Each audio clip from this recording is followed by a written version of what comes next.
Sveiki, mieli žiūrovai. Šiuo metu esame Prahoje. Aš Tomas Senuta, Lietuvos šeimų sąjūdžio tarptautinių ryšių atstovas ir Artūras Orlauskas. Mūsų tarybos narys, kuris mane šiuo metu filmuoja. Stovime, kaip matote, Prahoje prieš prezidentūrą. Ir šalia vyksta konferencija tarptautinė, į kurią mus pakvietė mūsų draugai iš Čekijos, šeimų Aliansas už šeimą. Šalia stovi jo direktoriaus pavaduotojas Jan Gregor ir jis papasakos mums apie šią konferenciją. So, Mr. Jan, tell us briefly what is your conference about and what are its goals? Our conference is based for it's a purpose to collect people from NGOs who are focusing on family issue and defending family values. Jų tikslas yra surinkti žmonės iš organizacijų, kurios nevyriausybinių vadinamų, kurios atstovauja šeimas ir šeimų vertybės. Important thing is to say you are not alone. We are a network and we have to cooperate because we have such many things common, and our aim is clear because for children and for their rights is the best when they are with their parents, and it's a mother and father. There is no something like a parent which is not connected to biology. Svarbus dalykas yra pranešti, kad mes nesame tos organizacijos pavienės, kad mes esame tinklas, dirbame kartu ir kad mums yra labai svarbu ginti vaikų ir tėvų teisės šiuolaikinėse visuomenėse ir valstybėse. So maybe you could describe more the topics of this conference, which were same-sex marriage, parenthood and family.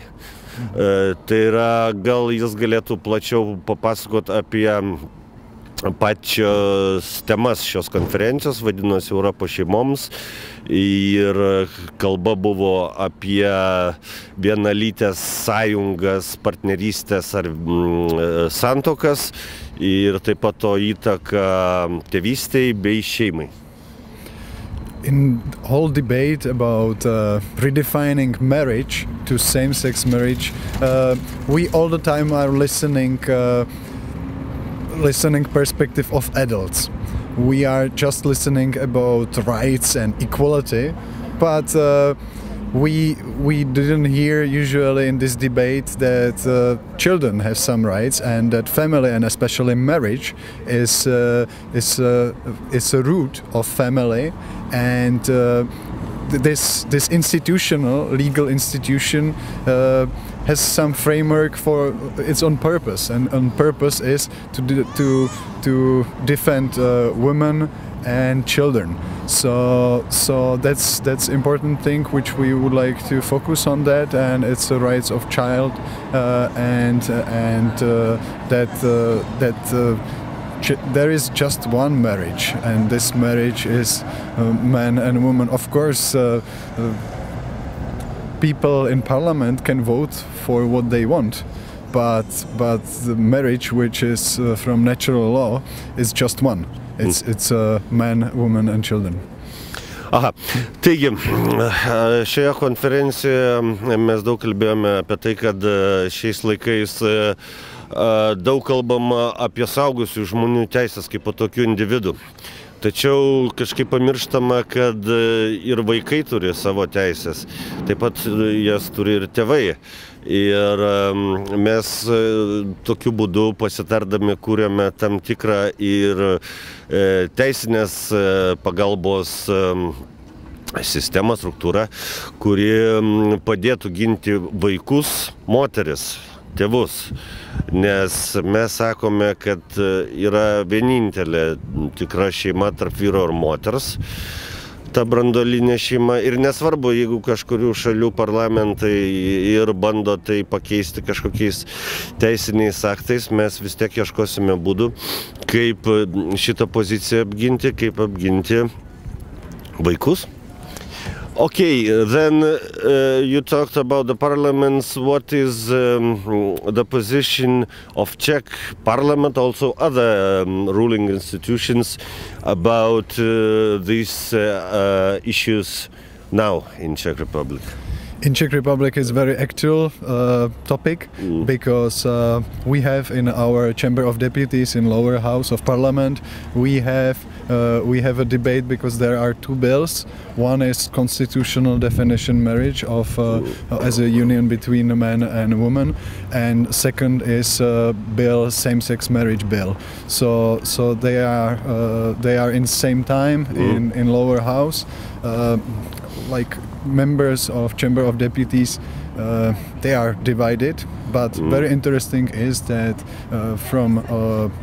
we have new parliament. They are like Chamber of Deputies, they are there for 1 year, and before it was more liberal lower house, and now it's more conservative. So I would like to, I think numbers are speaking itself, and last period there was a same-sex marriage bill, and it was co-sponsored by I think something around 42 members, and now it's just 5. So 42 from how many? From 200. Okay. And now it's just 5. And constitutional definition was co-sponsored in last period, I think 38, and now it's 50. Okay. Aha, tai paklausiau, kadangi kalba prasidėjo apie skirtingų šalių valdžią, vienaip ar kitaip žiūrinčiai tos įstatymus, tai kaip yra Čekijoje dabar. Pasirodo, tai kaip tik tai ir labai aktuali tema, varžosi 2 įstatymų projektai. Vienas, kad apibūdinti vyro ir moters santuoką konstituciškai įtvirtinti galutinai Čekijos Respublikai, ką siūlė ir Lietuvos sąjūdis Lietuvai, Lietuvos šeimų sąjūdis. Kita atvirkščiai, tas pats mūsų partnerystės įstatymas projektas guli. Taigi laukia kova tarp šitų. Problema yra, kad reiškia aukštutiniai parlamento rūmai, jie yra 2 Čekijoje, yra ganėtinai pasidalinę, tačiau Janas sako, kad yra daugiau vilties, kadangi per pastaruosius metus dalis valdžios pasikeitė. Tai yra prieš metus buvo išrinktas žemesnysis parlamentas ir žemesniajam parlamente jau dauguma pajudėjo nuo liberalesnio prie konservatyvesnio per pastaruosius rinkimus. Ir jeigu jis pasakė čia keletą skaičių, kad pavyzdžiui, pernai partnerystė rėmė tenai 42 žmonės iš 200, o tai šiemet 5. Vėlgi atitinkamai už konstitucinį jau pareiškė balsuosiantis, už konstitucinį tradicinės tos branduolinės šeimos įtvirtinimą. Prigimtinės balsuosiantis, kiek atsimenu, nuo 38 iki 42 gal padaugėjo. Na, žodžiu, ta persvara bent jau valdžioje matosi į tradicinės vertybės puoselėjančių žmonių naudą. Taigi dabar paklausiu, o kaip jų visuomeniai, kokie procesai vyksta. So, we've heard that the parliament is changing. So then what about the society, its moods? Does it mean that these are changing, and how? And what are these now? I think it's necessary to mention 2 aspects. First is public opinion and public polls. And polls results are very different. Because, for example, one state agency made 2020 last poll, and it says that 48% of respondents is against redefinition of marriage, and 47% is for same-sex marriage. But there are others polls, but you cannot see who paid for it, because it's very usual that, for example, lobbyists and campaigners for same-sex marriage, they are people who are ordering this poll. So I cannot say that methodology is bad or that there is something like a switch, but it's very interesting that when you compare from same year these polls, that they are totally different numbers. It's like 20% more. It's like 67% for same-sex marriage. So it's very interesting, and I think Czech society is very divided on this field, but I think majority of people is on our side. What is your feeling, like 60%, 70%, 80%? Yeah, feeling just. Feelings. Okay, but by the old data you have seen it. I think it's a little bit different because we are in a very geopolitical crisis. We have a war in Ukraine, and people and economy is falling down. People have problems, serious problems, and from mainstream media, normal people are almost on daily basis are listening all the time about LGBT issues, but ordinary people, they are focusing on their issues, but they are not from mainstream media. It's not so often to hear it. And so for example, there is one poll in Czech Republic, because we will have a presidential election. And more than 1/3 of our society doesn't want to hear anything about same-sex marriage, because they have enough of this issue, because it's too much all the time is opening discussion about this issue. So people are, because Czech Republic is very tolerant country. We are like the most atheistic country in the whole Europe. But yeah, you when you are reading mainstream media, every time you can read about these issues. But society don't care so much about these issues.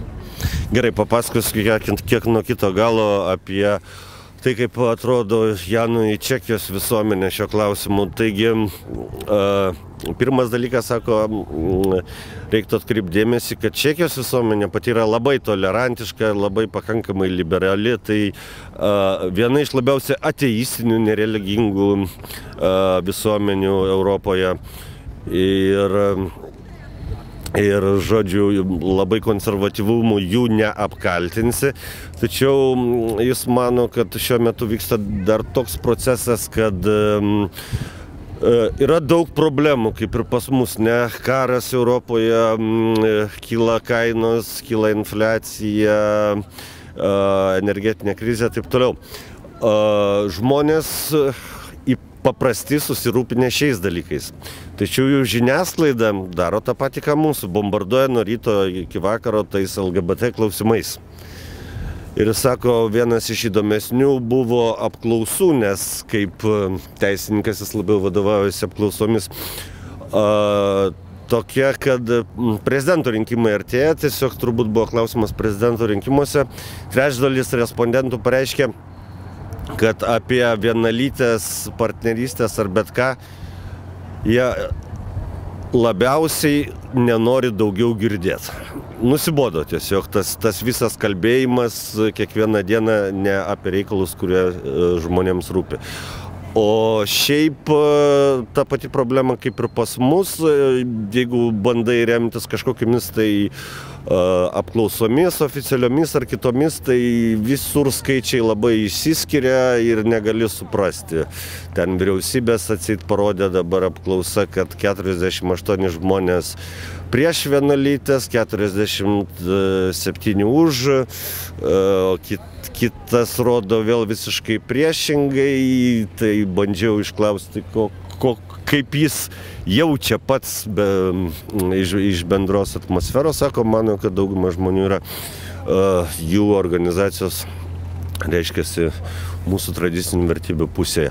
Okay, then it's interesting for me, as we talked about society, how do your organization works with public, as you are a public organization, and please tell us about your organization something more. We have presented you once through our media, but a little.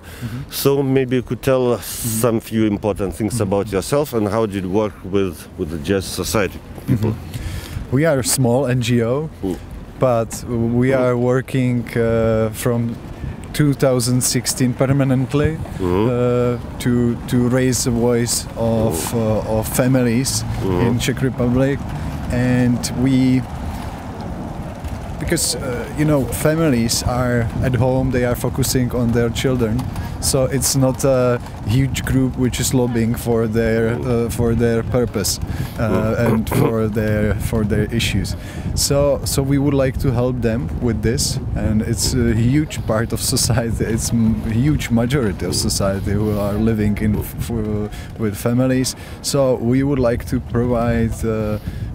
We would like to cooperate, and we are cooperating with MPs, with members of parliament, to bring some ideas how to help families in Czech Republic, how to make easier life for families with children, because children are our future, and without supporting of families, without children, with children, we have no future. So we are focusing on that, and we are cooperating with most of political parties who are open to cooperate with us. And yeah, that's on. Aha, pamiršau iš pereito atsakymo paminėti, kad lygiai tokios pat problemos kaip pas mus dėl tų apklausų, kad sunku atsekti finansavimo šaltinį, kas jas padaro ir kas užsako ir už kokius pinigus atlieka, man tai irgi panašu. Vėlgi paklausiau, reiškiasi, o kaip apie jų organizaciją, kad papasakotų ir kaip jie dirba su visuomenė, kaip jie bendrauja. Tai organizacija yra nedidelė jų, jie pradėjo jau pastoviai dirbti nuo 2016 metų. Na ir sako, paprastai žmonės turintys šeimas paprastai yra labai užimti, jie neturi labai daug laiko užsiminėti, kaip mes sakom, politiką, ne? Tai tokiu būdu jie aiškinasi jų interesus ir siūlo įvairiausios šeimos politikos klausimus, juos perduoda tiesiog politikams. Tai aš paskutinių klausimų ir pabaigsiu apie tai, kaip jie dirba su politikais. So, maybe the last question is about how do you work with those politicians? Do you make some kind of legal acts, projects for them, or what have you achieved by working with those politics and like that? There are some small steps. It's more technical details, for example, that when you have more children and they are going for part-time job, when they are older, it was counted, their income was counted to whole income of family, and it makes the troubles to the rest of children, their brothers and sisters of this older children.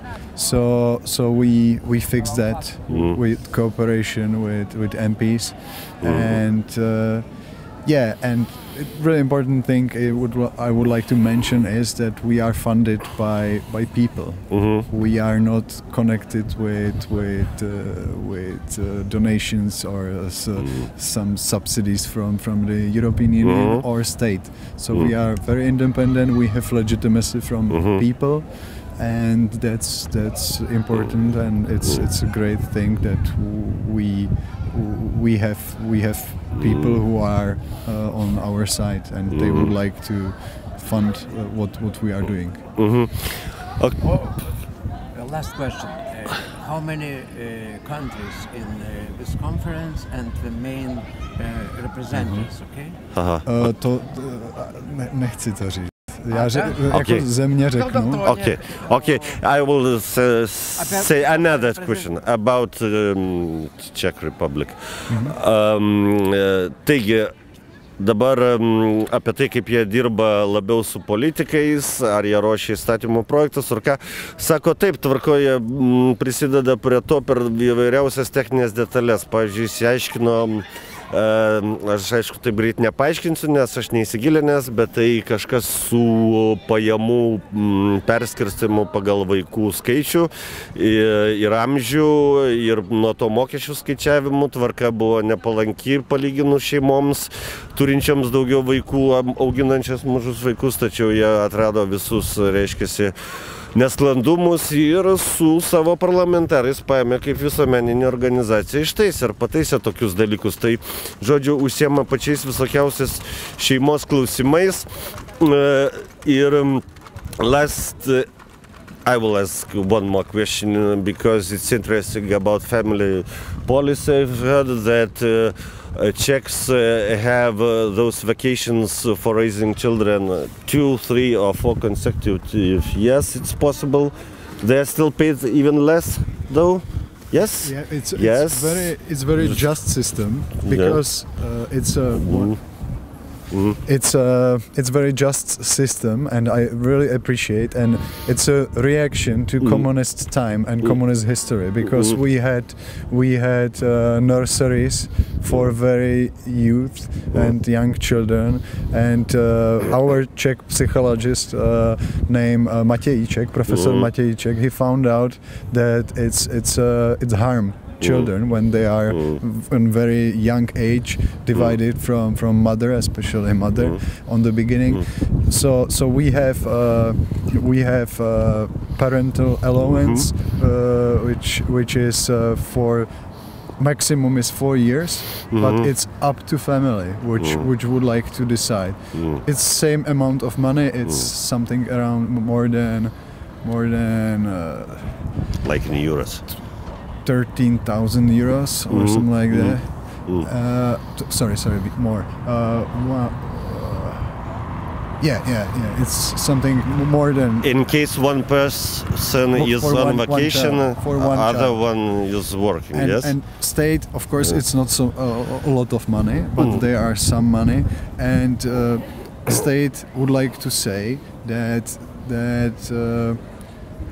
this member of family, mother usually, is staying at home, so they are doing great work, they are doing great job. Of course, it's not same amount of money when they are in a normal, regular job, but state is saying you care about your child, so that's a sign, that's some of sign of support to do this. And it's just on families how they prefer. Is it just 1 year or 2 years or 3 years? But still, majority of women prefer to stay longer, at least 2 years with children. Okay, thanks. Taigi, mes žinoma jau žinojome daug apie Čekiją dalykų šeimų klausimais. tokių, kad be abejo neturi nei Stambulo konvencijos, nei jokių partnerysčių, vienalyčių, jokių ten vedybų, neapykantos įstatymų, jokios LGBT propagandos mokykloje ir tokių dalykų, tačiau šiai būdami sužinojome ir daugiau apie jų šeimų politiką, kuri tikrai palyginus su mumis daug palankesnė šeimoms, tai detaliau papasakosim galbūt grįžę ką nors, o bendrai užklausiau Jano tos dalykus, kuriuos mes pastebėjom įdomiais, jis irgi pritarė, kad jis laiko dabartinę Čekijos politiką šeimų atžvilgių labai teisingą, nes jie stengiasi remti vaiko auginimą šeimoje nuo gimimo, kuo ilgiau. Duoda nei daug, nei mažai 30 000 maždaug eurų šeimai, kad vienas iš tėvų galėtų iki 4 metų atostogauti. Moteris aišku, tai būna dažniausiai moteris, vidutinis laikotarpis vis tiek maždaug, pagrindinis iki 2 metų, ten vėliau rečiau, bet pakankamai išdalina tos pinigus nemažus ir visaip skatina auginti vaikus namuose, nes labai teisinga pastaba, jūs sakė, tiesiog sociologai, mokslininkai tyrė komunistinių laikų vaikų darželių įtaką vaikų auginimui ar ten lopšelių, kai nuo mažiems priduodami vaikai valstybei rado, kad negerai tai atsiliepia vaikų sveikatai, psichiniai sveikatai ir kad geriausias būdas auginti mažus vaikus yra kuo ilgiau šeimoje. Tai jie taip ir skatina, daro štai tokia visuomenė. Tai ką, mes padėkosime svečiui ir tikiuosi dar susitikti su jumis kitą kartą Prahoje. Ačiū Artūrai, thank you, Mr. Jan. All the best.